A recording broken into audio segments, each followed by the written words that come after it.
Now reality holds you back from what's in your vortex. It's old news. What's in your bank account right now is not up to speed with what's in your vortex. And if you're counting your money all day, every day, you're holding yourself back from what's there. Your current physical status, your physical weight, your physical stamina, your physical condition. If you've got your undivided attention on your physical body, you're holding yourself back from the new and improved one that's in your vortex of creation. Can you hear this? What's in this vortex is more, and the reality that you're living is less. And if we can just convince you to look just for a little while forward, you're going to get a breath of fresh air. You're going to feel a newness about life that is going to be so intoxicating. You're going to get so addicted to the vortex. You're going to get so hooked on the vortex that if people say how many children you'll have, you'll say, it doesn't matter. What do you mean it doesn't matter? It doesn't matter.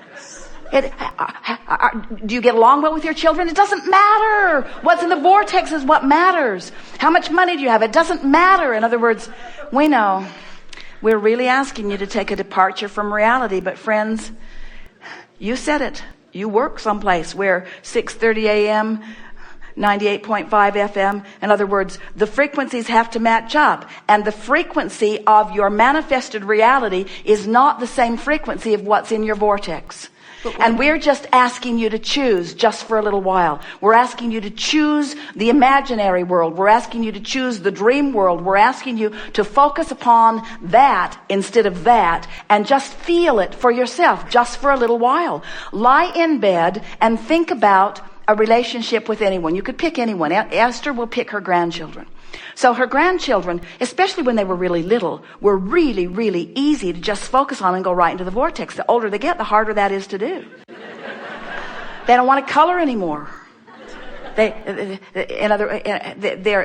interests are changing. In other words, they are finding their own way. They are sifting through their own contrast. And so Esther can lay in bed at night and think about her grandchildren, but when she thinks about the reality of them, she knows Kate misses her. And she knows Kate would eye-chat 24 hours of every day if Esther would allow it. And so that's an out-of-the-vortex feeling when Esther thinks about that. So when Esther faces the reality that Kate would like Esther to be in San Antonio where she could play with Kate all day, every day, that thought, there's no way that Esther can find any reconciliation in that thought. So when Esther thinks about Kate in her moment of missing her in the reality, Esther gets out of the vortex. So now is the subject of Kate off limits to Esther?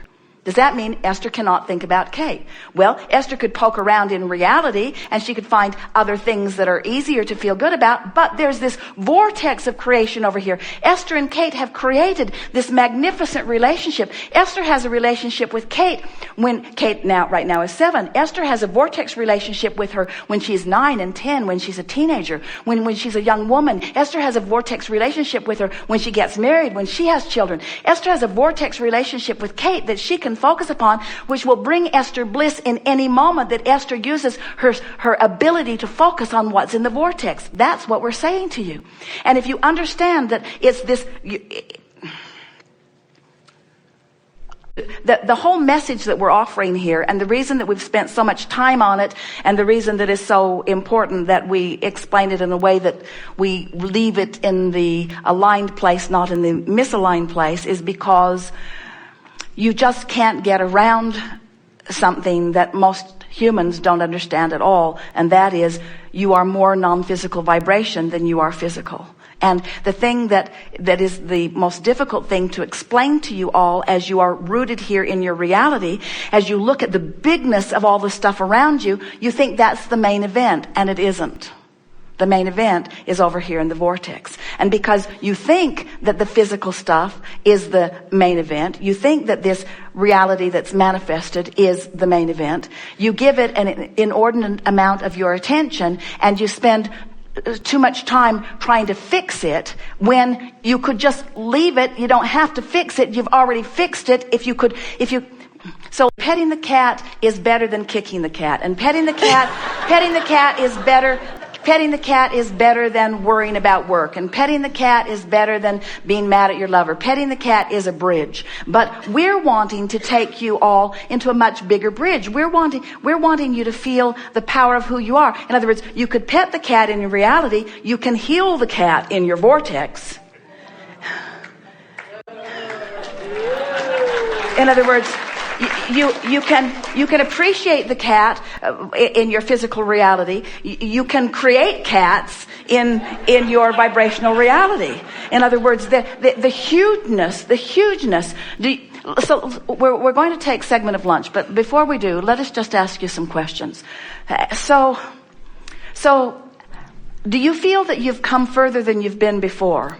In your acceptance that you are vibration mostly? Do you feel that you've come further in understanding that you are source energy in these physical bodies, and that most humans use their physicalness to pinch off the source energiness, and that's what we're attempting to help you overcome here. We just want to, you've been so fixated on the physicalness that we are just really wanting to orient you to the non-physicalness of your being, and we want you to fixate on the feeling of being in love as the way to do it. We want you to be in love with your lover. We want you to be in love with life. We want you to be in love with your body. We want you to feel vitality. We want you to feel the energy of this non-physical creator that is really who you are. And we want you all to at least decide that you want to let that part of you dominate from now on. You want to be this source energy that creates worlds, walking around in a physical body, doing it, you see. That and we can feel that you've come with us, and it's not an easy thing to do. It's not an easy thing to let go of the infatuation of all of this tangible physical stuff. But the feeling of love is so much bigger than that car. The feeling of love, the feeling of confidence is so much more than moving furniture around in a house. The knowledge of the well-being of this planet is so much more than plugging the hole that the oil's spewing out of.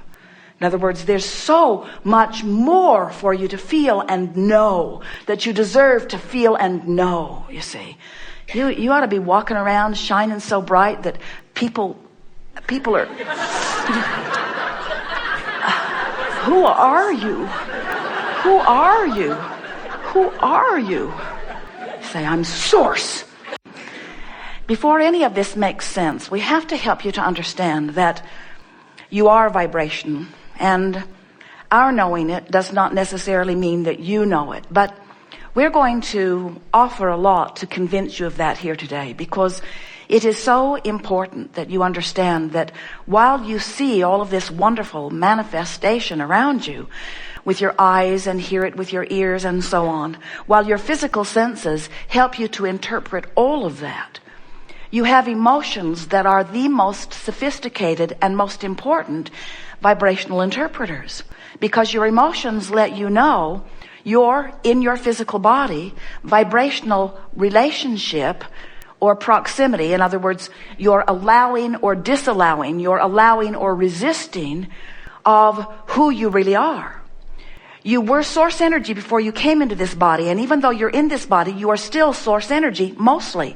The non-physical part of you that you call source, we call inner being, that part of you is eternal and still non-physically focused, not manifested like you.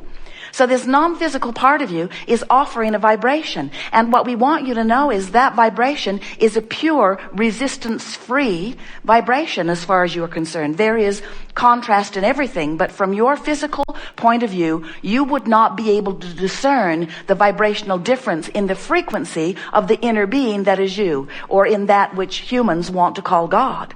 That frequency is resistant-free. It is pure love. There is not even a particle of hate or annoyance or irritation in that vibration. It's pure love. So when you understand that that's who you really are, and that before your birth, that's all that you were, Then, when you came forth into this physical body, a part of that consciousness came into the body that you know as you. And at that moment, there became the potential for two vibrational vantage points. The source energy point, which is always pure positive energy, no resistance. And you in your human physical body, which is about whatever you're giving your attention to. If you have been watching CNN and you're all guarded and worried about stuff, and if you've been watching CNN, you are, then you're offering a frequency, and probably a pretty steady, chronic, practiced one that we could even call a belief, because a belief is just a thought you keep thinking. If you've been doing that, if you've been observing your physical environment and you are pushing against unwanted things, then you have a frequency going on in your physical body that does not match the frequency of that of your source, and that means you've introduced, through your conscious awareness, resistance to the mix of vibration between you and you. And when you do that, your emotions give you feedback that help you to know that. That's what fear is. Fear is a really strong indicator that you've really got a resistant thought going on that is not meshing with the non-resistant thought of the source within you.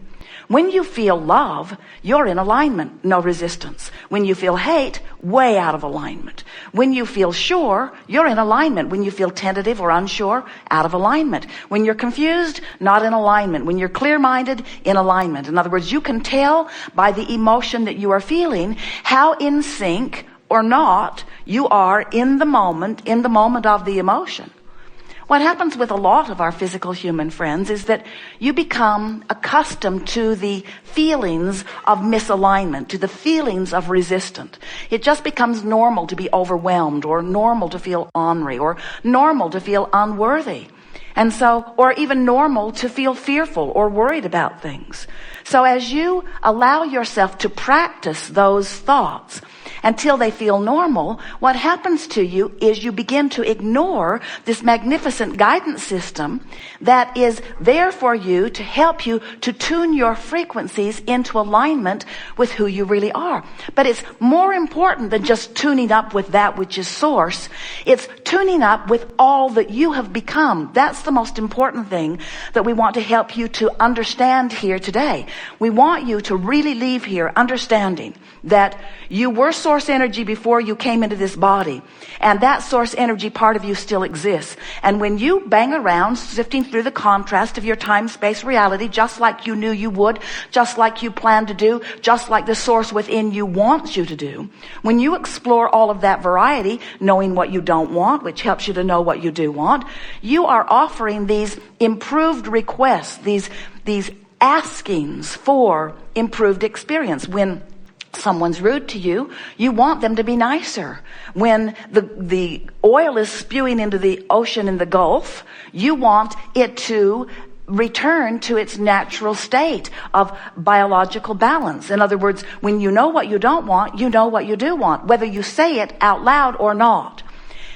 So we want you to understand that all day, every day, you and every consciousness, which includes all the cells in your body, it includes all one cell's organisms, it includes everything that exists in physical form, because everything is consciousness.